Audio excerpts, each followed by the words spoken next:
Telangana municipal ఎన్నికల ఓట్ల లెక్కింపు రసవత్తరంగా మారింది. బీఆర్ఎస్ కాంగ్రెస్ నువ్వానేనా అంటూ పోటీ పడుతున్నాయి. ఇబ్రహీంపట్నం మున్సిపాలిటీలోని 12వ వార్డులో బీఆర్ఎస్ అభ్యర్థులు ఒక విజయం సాధించారు. అలాగే 11వ వార్డులోనూ బీఆర్ఎస్ అభ్యర్థి గెలుపొందగా 15వ వార్డులో కాంగ్రెస్ అభ్యర్థి సలిత గెలిచారు. అలాగే మేడ్చల్ జిల్లా అలియాబాద్ మున్సిపాలిటీలోని 19వ వార్డులో అభ్యర్థి గురుక కుమార్ గెలుపొందగా మేడ్చల్ జిల్లా రామాయంపేట మున్సిపాలిటీలో 10వ వార్డులో బీఆర్ఎస్ అభ్యర్థి మదర మాధవి 39 ఓట్ల మెజారిటీతో గెలిచారు. సంగారెడ్డి జిల్లా గడ్డపోతారం మున్సిపాలిటీలో కూడా 12 వార్డులకు గాను 10 వార్డుల్లో బీఆర్ఎస్ అభ్యర్థులు విజయం సాధించారు. ఒకటి కాంగ్రెస్ సాధించగా మరొకటి ఇతరులు గెలుపొందారు. ఇక మొత్తంగా ఈ తెలంగాణ మున్సిపల్ ఎన్నికల ఓట్ల లెక్కింపులో కాంగ్రెస్ బీఆర్ఎస్ మధ్య పోటీ ఎక్కువగా కనిపిస్తోంది. ఇందుకు సంబంధించి కంప్లీట్ అప్డేట్స్ మా ప్రతినిధి అయ్యప్ప అందిస్తారు.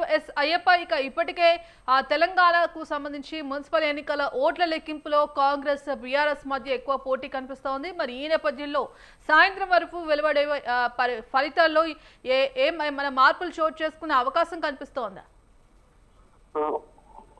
భాగ్యశ్రీ ఉమ్మడి ఖమ్మం జిల్లాలో 7 మున్సిపాలిటీలు ఇప్పుడు ఓట్లు లెక్కింపు అయితే ప్రారంభమయ్యాయి. మనం చూసుకోవచ్చు, మధ్యలో కాంగ్రెస్ పార్టీకి అత్యధిక స్థానాలు వచ్చే అవకాశం కనపడుతుంది. ప్రస్తుతం అక్కడ 2 వార్డులలో ఇప్పటికే కాంగ్రెస్ పార్టీ విజయకేతం ఎగరవేసింది.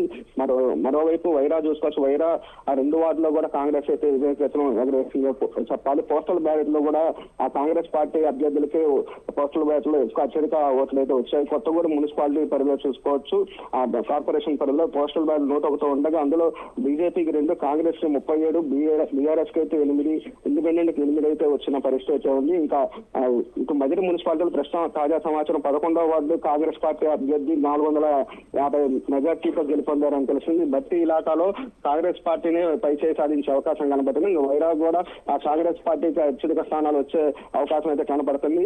ఇటు సత్తుపల్లి నియోజకవర్గంలో ప్రస్తుతం పోస్టల్ బ్యాలెట్ లో లెక్క వేశారు. పోస్టల్ బ్యాలెట్ లో కాంగ్రెస్ పార్టీ 64 రాగా ఇటు బీఆర్ఎస్ కి 14 మాత్రమే వచ్చాయి. మరోవైపు ఇల్లిందులో కూడా ఇదే పరిస్థితి ఉంది. అసూరాపేటలో కూడా కాంగ్రెస్ పార్టీకి ఎక్కువ శాతం పోలయ్యే వార్డులు గెలిచే అవకాశం కనబడుతుంది.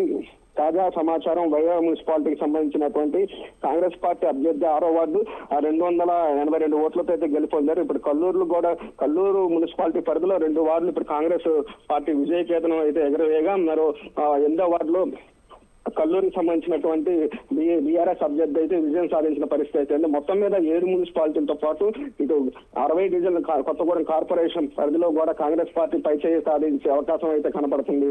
భాగ్యశ్రీ. ఎస్ అయ్యప్ప, ఇక ఇప్పటికే చూసుకుంటే గనక కొన్ని ప్రాంతాల్లో ఇటు ఏదైతే కొత్తగూడెం కావచ్చు, నల్గొండ కావచ్చు, ఆదిలాబాద్ లో కూడా ఇటు కొన్ని నియోజకవర్గాల్లో కొన్ని మున్సిపాలిటీల్లో కాంగ్రెస్ ఆధిక్యంలో ఉంది. మరి ఈ నేపథ్యంలో ఒక్కసారిగా ఇటు బీఆర్ఎస్ కూడా ఆధిక్యంలో కనిపిస్తోంది. మరి ఇప్పటికే బీజేపీకి కూడా అధికారమే లక్ష్యంగా కూడా ముందుకు వెళ్తుంది. ఆ విధంగా ఇటు అభ్యర్థులను కూడా అందుకు సంబంధించి గ్రౌండ్ వర్క్ కూడా చేశారు. మరి ఈ నేపథ్యంలో అయినప్పటికీ బీజేపీకి ఊహించినంత మెజారిటీ రాలేకపోయింది. ఈ నేపథ్యంలో ఇంకా మార్పులు చోటు చేసుకునే అవకాశం ఏమైనా కనిపిస్తోందా? వాస్తవంగా తెలంగాణ రాష్ట్రంలో ఇక ఆదిలాబాద్, నల్గొండ, ఖమ్మం, మిగిలిన వరంగల్ కావచ్చు, మిగిలిన జిల్లాల్లో మున్సిపాలిటీ ఎన్నికల్లో కాంగ్రెస్ పార్టీ గత 2.5 సంవత్సరంలో చేపట్టినటువంటి పథకాలు ప్రజలైతే విశ్వసించారని తెలుస్తుంది. మరోవైపు ఇప్పుడు ప్రస్తుతం ఉన్న అధికార పార్టీకి వేస్తే రానున్న రోజుల్లో వాళ్ళకి ఇల్లు కానీ ఇతర పథకాలు కానీ రావేమో అనే ఆలోచనతో కూడా కాంగ్రెస్ పార్టీ అయితే మొగ్గు చూపారు.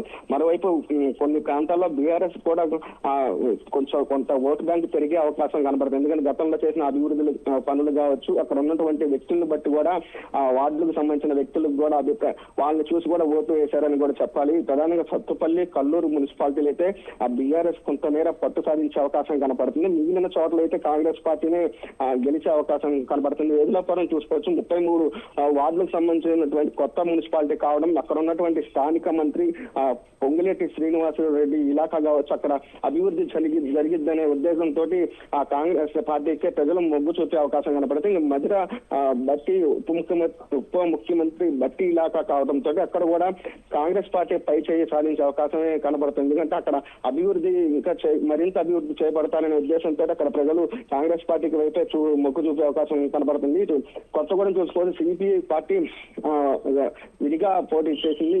కూటమితో కాకుండా ఇంకా కాంగ్రెస్ పార్టీ అభ్యర్థులు అక్కడ 30 నుండి 35 వరకు సీట్లు అయితే సాధించే అవకాశం కనపడుతుంది. ఇటు సూరాపేట సూర్యాపేట కూడా ఇదే పరిస్థితి ఉంది. ప్రజలైతే కాంగ్రెస్ పార్టీ వైపు మొగ్గు చూపారని చెప్పొచ్చు. కొన్ని చోట్ల అయితే ఆ బీఆర్ఎస్ కి కొన్ని వార్డులు గెలుచుకునే అవకాశం కూడా వస్తుంది.